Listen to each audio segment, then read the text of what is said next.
I'm JT. I write a blog at Free Thought Blogs. I'm collecting links for free Viagra because Valerie is a porn star in the atheism, and Daryl Ray probably has enough. I work for a group called the Secular Student Alliance, and we are winning at secular activism on the high school and college level. Liz Liddell, my boss, is going to be here later. You can talk to her. You can talk to me. Oh, there's Liz right there. We have a matching offer going right now. If you want to donate to the SSA, everything up to $250,000 will be matched. So if you have a spare $250,000 or a spare $5, Liz is the one there in the middle. This is our campus organizing team on pretty much a normal day. She'll be speaking here tomorrow. Okay, so why the arguments for God's existence suck. And before I get into that, I have to talk about why we suck at talking about God. We suck. We're terrible at it. We're really good at sitting in our own little groups and saying, oh, look, here's another complicated way we can know that we're right about God not existing. We're terrible about going to religious people and actually talking to this, and talking in a language they can understand. Because people want their worldviews boiled down to something they could fit on a bumper sticker. Who's rocking out? But they do. They want their worldview, in two sentences. This is why it's Adam and Eve and not Adam and Steve is so popular. Right? So we suck at boiling it down to something simple that they can really comprehend. So I'm going to talk to you about how we can get better at that. First, this is the depressing part of the talk. Why do we even need to argue? So this is the depressing part. The 11-year-old girl on your left there is Madeline Newman. She's 11 years old. At one point, she turned purple. She collapsed to the floor of her house, and her parents didn't take her to the hospital. Why? It's an easy answer for anybody in this audience. They prayed, and prayed, and prayed, until ultimately she stopped breathing, and they prayed their child to death. Madeline died of type 2 diabetes, a completely treatable illness. Now, if the word bad is to have any meaningful definition, parents who watch while their child dies are bad. You might even call them monsters. But there's something very important to note here. These parents loved their daughter as much as you or I would love our child. They wanted their daughter to get better just as much as any of us would. The problem is not, as Christians would have us believe, that there's something inherently malicious in the human condition. The problem is that they had a bad idea about how the universe worked. And all the good intentions in the world were not enough to save them from it.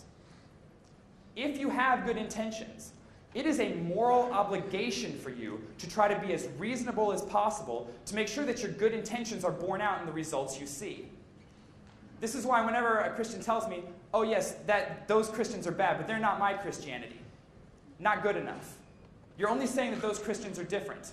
What matters is that you can tell me if you are more likely to be right, if you are more reasonable, because that's your moral obligation. And moral decisions are not made in a vacuum. The moral decisions of other people affect us. They affect our neighbors. So we need to be talking to people about whether or not they're being reasonable, and we need to hold their feet to the fire on it. But then what do we get? Oh man, I'll never change anybody's mind. They're so closed-minded. We never get anywhere. Bullshit. Absolute bullshit. Sorry, Valerie. I want everybody in the room to raise your hands if you were once religious. I was. About everybody. Now, no, leave your hand in the air. Leave your hand in the air. And I want you to leave your hand in the air if some argument, whether Richard Dawkins in The God Delusion, or a friend of yours gave you some argument just at some point along the road that helped you to change your mind. Well, damn, that's almost everybody. I'll be dadgum. And then that's just the thing. You do not choose your beliefs. This is the message of Christianity. You need to choose to believe in Jesus. No one can do that. Your brain is an engine that generates this map of reality based on whatever facts are in your skull, and there's not a damn thing you can do about it. And if you doubt that, try walking up to the edge of the roof of a building and trying to convince yourself just by force of will that gravity doesn't work.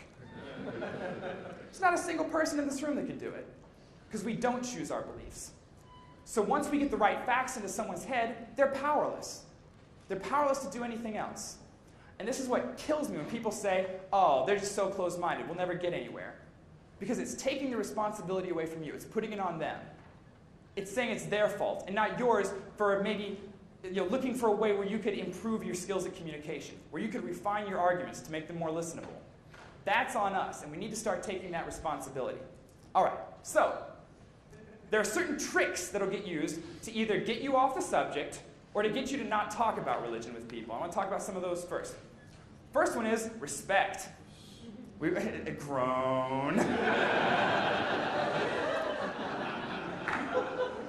But the people who say this, and even the atheists who say it in the way that we're all thinking, they have a very finicky definition of respect. If I'm wrong about something, tell me. Please tell me. I want to change my mind. I want you to assume that I would want to change my mind. A lot of people hear the word respect and they make it synonymous. Tell them we're busy.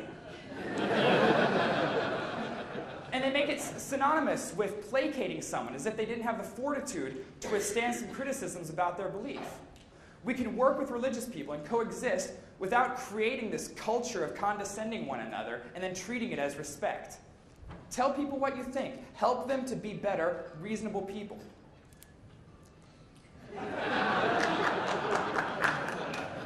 Religious people will confuse the questions. You'll ask them, why do you believe what you believe? And they will answer the question, what do you believe? Wrong answer. We need to be holding them to the reasons they believe these things. So when you say, why do you believe what you believe? And they say, well, Jesus on the cross and Adam and Eve in original sin. Like, no. Why? What reasons?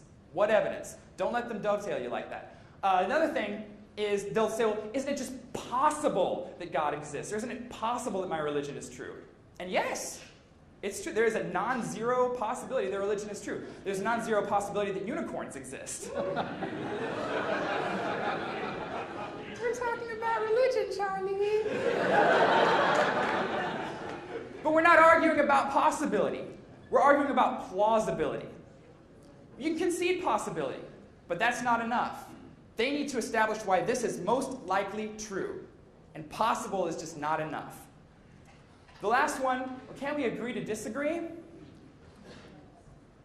What is morally true is dependent on what is actually true. If the God a lot of religious people believe in actually exists, we probably shouldn't let gay people marry. But it all hinges on whether or not that God exists. And right now we've got all these people who are saying, I'm right morally. We need to legislate on my morality. And nobody wants to say, well, that God doesn't exist. Or, I can defend that my God exists. And so we wind up frozen in our moral discourse, unable to move forward. So when someone says, we need to agree to disagree, they're inviting us to stay balkanized like that, and the only answer can be, how about no? All right, so the meat of the talk, the arguments. There's one argument they need to address. One argument, period. And that is, there is no evidence for the existence of God. If you are not giving me evidence for the existence of God, you are answering the wrong question. And they'll try to take it off into other ways, like red herrings. Atheists are great big meanies. We could be fucking murderers and it would not make us wrong. It's a complete red herring. Or science can't explain what the hell ever. And they'll do this. They'll try to get you to, like, if you go on without pointing this out, they score a point. The word can't. How do you know science can't explain something? Like, science hasn't explained what the hell ever. And even if we haven't, that doesn't mean that you have. Okay. When there's something we haven't explained, there's a proper way to handle our ignorance there. I don't know. Unless we have evidence for something else. If you have evidence for God, you can put it in there. But if the way you deal with human ignorance is to make human ignorance equal to God, you've created a scenario where you are worshiping your own ignorance because you've called it God. Or you've created a scenario where God is the equivalent of this quality we're trying to purge from humanity. And either way, you're not doing yourself or God any favors.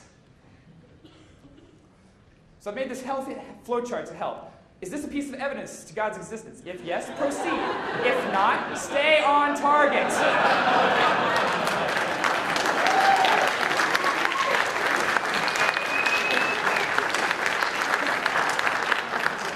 If they are answering any other question other than, why do you believe God exists? You are not doing your job of holding their feet to the fire. So what's next? You can't prove God doesn't exist. Groan. But here's the deal. They're getting used to this one. Well, you can't prove Smurfs don't exist. They don't have a good answer, but they've heard it enough to where they think that, well, God is real and Smurfs aren't, is a good answer to that question.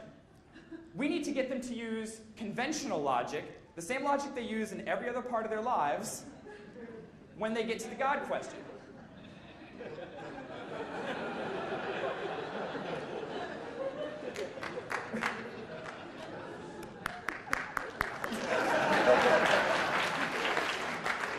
So what is the two-sentence way to do that? Well, I'll tell you, nowadays when someone says, you can't prove God doesn't exist, the first words out of my mouth are, you're a thief. I say, what? You're a thief. You steal shit. That's bad. Stop it. I'll say, I'm not a thief. Like, prove you're not a thief. And the next words out of their mouth are invariably, well, there's no evidence that I'm a...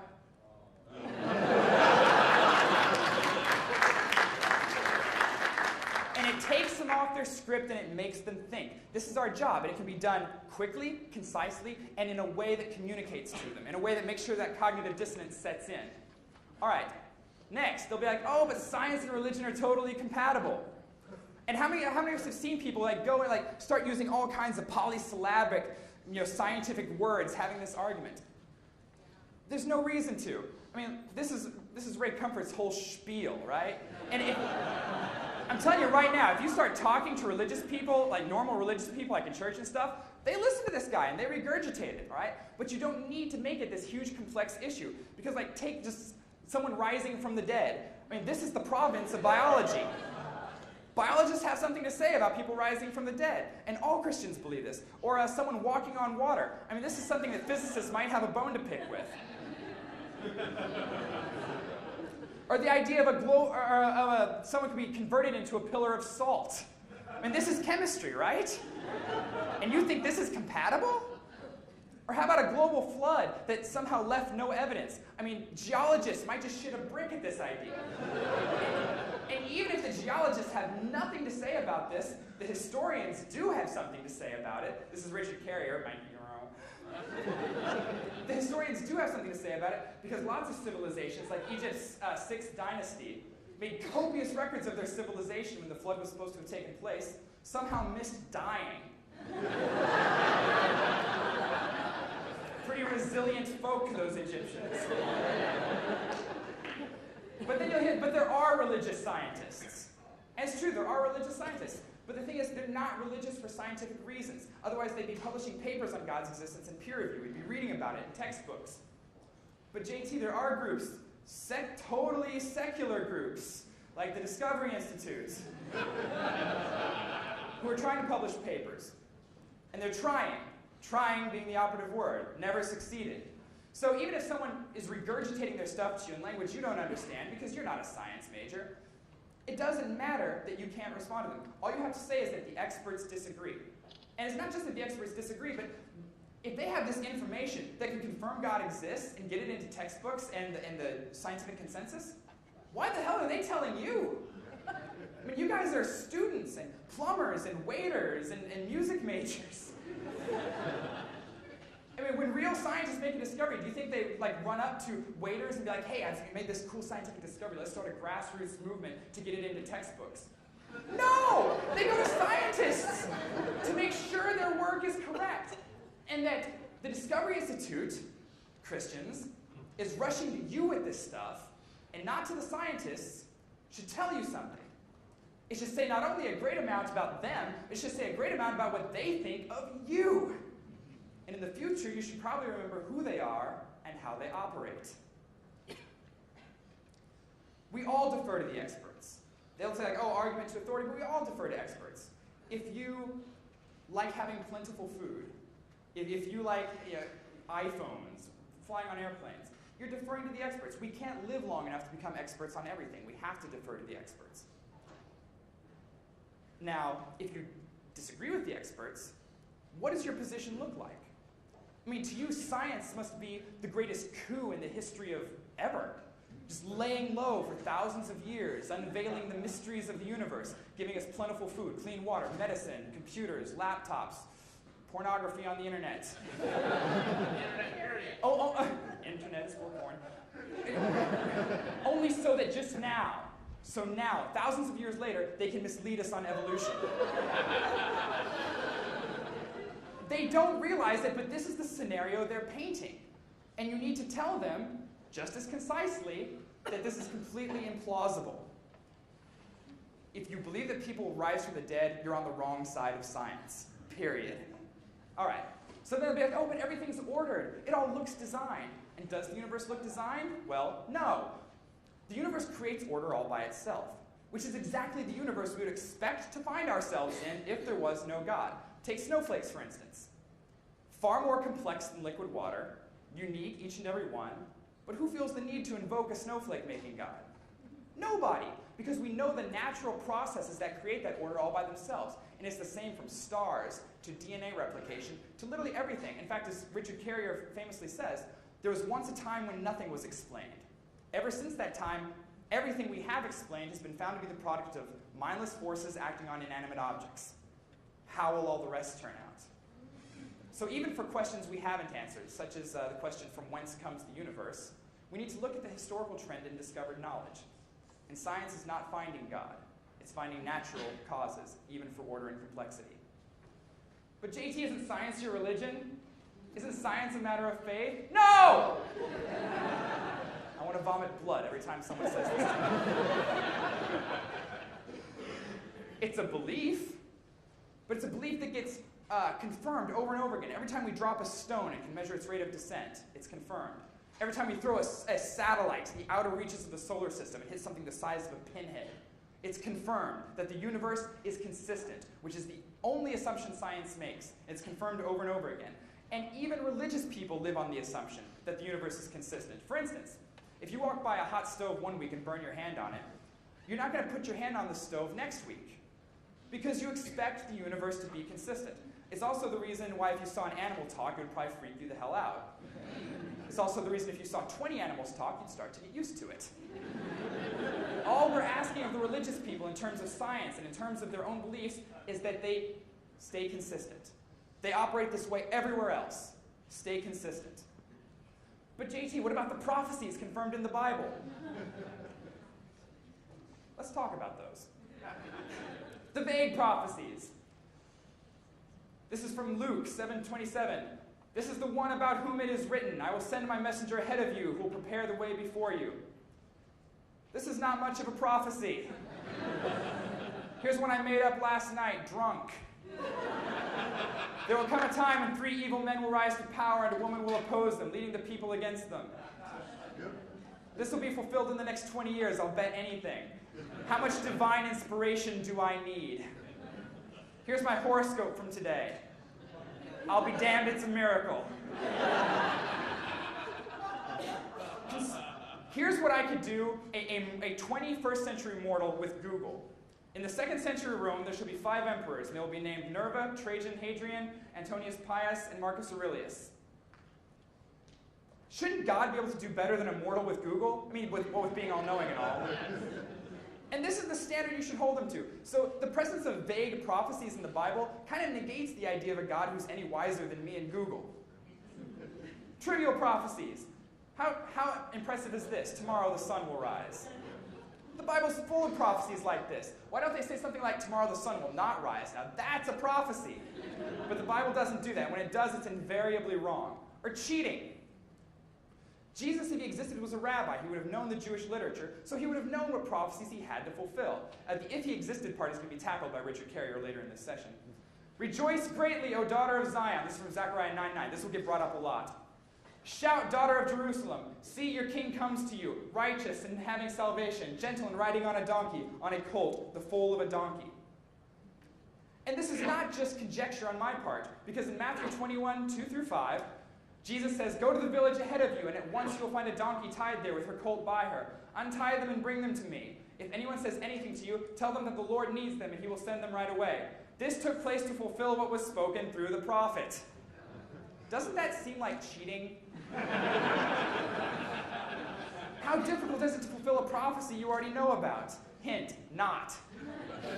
God could do better. The presence of these in the Bible, even if they can come up with one that's like, oh, this is really a prophecy, why is it mixed in amongst these?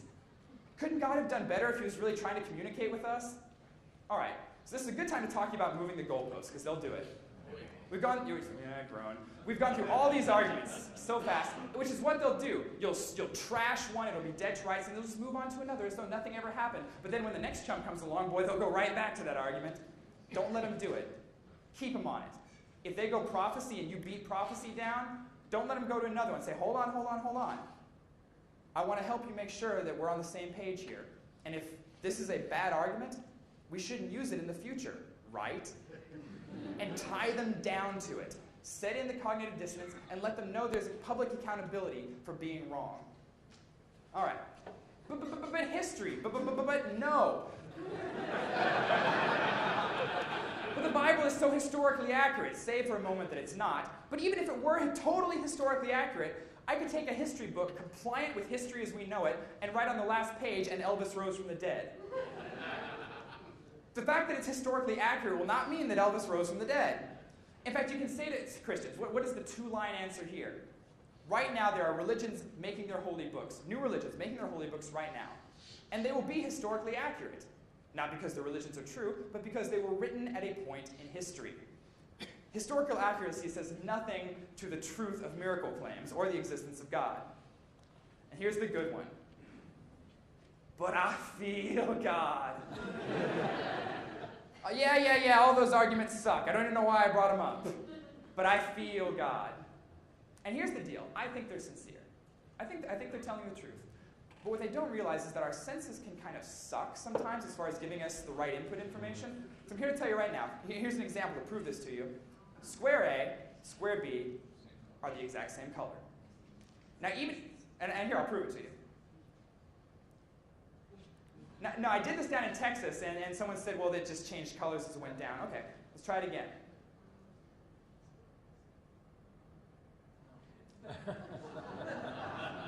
and even when I make them go away, your brain will still tell you they're a different color. Because our senses are not always reliable. So how do we get around that? We get around it through science, through reason, through realizing that sometimes our brain is telling us wrong stuff. So I believe you have really fuzzy, warm feelings when you pray, and that you interpret this as God speaking to you. I believe you. What you need to realize is that people have the same feelings when they pray to Allah, or when they pray to any other God, or when they meditate. So what is more likely? That a God exists who gets trashed by all these two-sentence rebuttals, or that this is just naturally what happens to your brain when you pray or when you focus on the idea of a God? And if one is more likely than the other, you need to change your mind. So what is the two-sentence rebuttal to this for you? Well, I'll tell you, the fact that your sensory inputs are not always reliable is something that allows magicians to make their living. So learn a magic trick. Brianna, come on up here. Brianna just started a high school group at a high school in Grand Rapids, Michigan.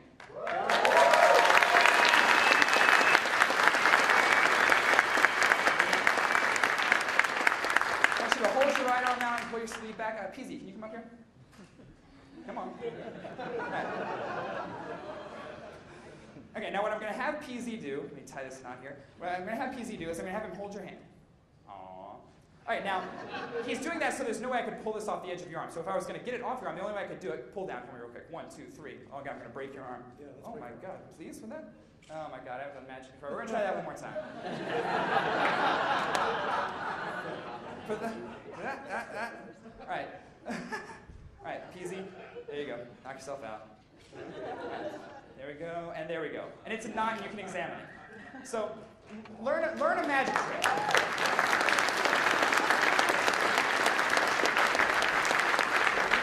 Because then you can say to them, you just saw this happen. Your senses told you this just went through her arm, or whatever magic trick you learned. What is more likely, that there's a natural explanation for why your senses were fooled, or that it's magic? And they'll acknowledge this on everything up to God, and you can use that to set in the cognitive dissonance. All right.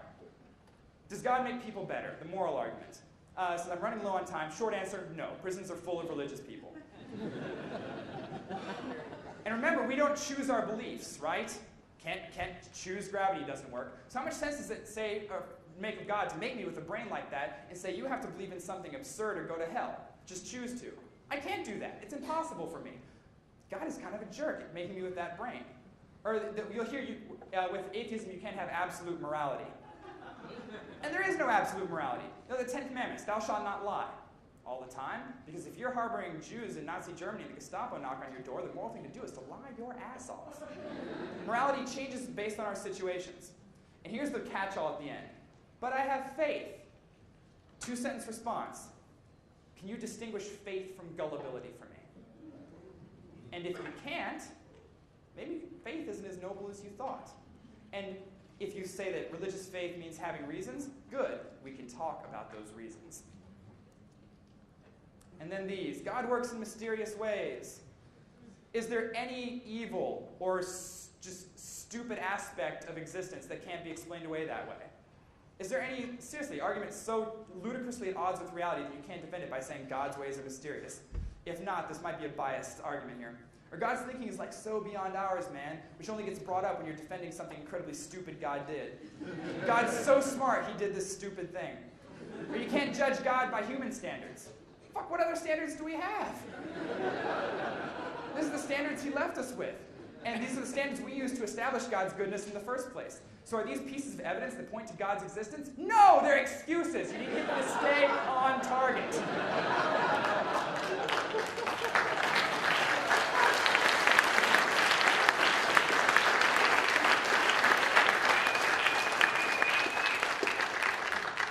And the last one to get is, after you trash all their arguments, you've held their feet to the fire, but one day might we find evidence for God? Isn't that possible?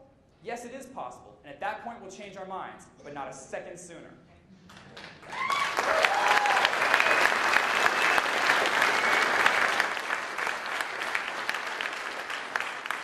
And if the basis for your belief in God is that we might find evidence somewhere down the line to confirm it, you are by definition basing your beliefs off information you don't have, which is a moral failing, period.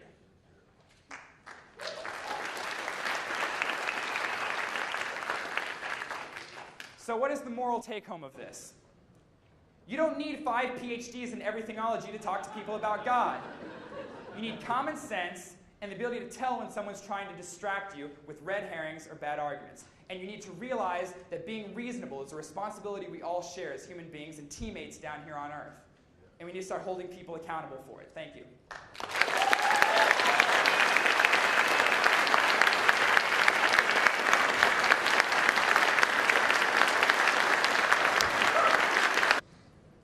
If you have good intentions, it is a moral obligation for you to try to be as reasonable as possible to make sure that your good intentions are borne out in the results you see.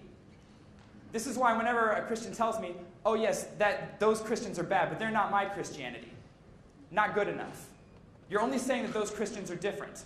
What matters is that you can tell me if you are more likely to be right, if you are more reasonable, because that's your moral obligation. And moral decisions are not made in a vacuum. The moral decisions of other people affect us. They affect our neighbors. So we need to be talking to people about whether or not they're being reasonable, and we need to hold their feet to the fire on it.